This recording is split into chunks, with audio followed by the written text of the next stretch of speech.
دیکھو وہ ایک ایسی قوم کے ہتھے چڑھ گیا ہے ایرانی. آپ کو پتہ ہے ایران میں کون سا نظام ہے اہل تشیع کا؟ وہاں جو نظام ہے نا وہ 12 اماموں کو مانتے ہیں.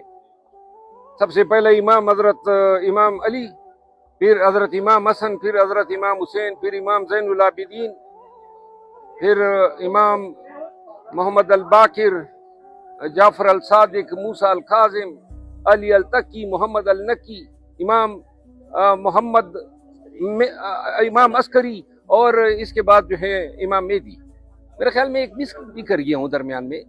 یہ سارے امام شہید ہوئے ہیں، ایک بھی امام جو ہے وہ نیچرل ڈیتھ نہیں مرا ہے. تو لہذا اور یہ جو آیت اللہ روح اللہ خمینائی، انہوں نے تو اپنی اماموں کی سنت تازہ کی ہے. تو ایسے قوم سے وہ لڑ پڑا ہے جن کی تاریخی مظلومیت کی ہے، جن کے ساتھ ہمیشہ کوفیوں جیسا سلوک ہوا ہے. آج جو عرب ممالک کر رہے ہیں ایران کے ساتھ، یہ وہی کوفی تو ہیں جنہوں نے امام حسین کو کربلا میں خون میں نہلایا تھا. تو لہٰذا جو ایران کی جو رچ کلچر ہے، جو ہیریٹیج ہے، جو ان کی شہادت کی تاریخ ہے، جو ان کی جرت کی تاریخ ہے، اور یہ ایرانی ہے جو اتنے ایام تک ڈٹ گیا. مجال ہے کہ دنیا کی کوئی اور قوم اتنے طاقتور ہو کے آگے اتنے ایام ٹھہر جاتی.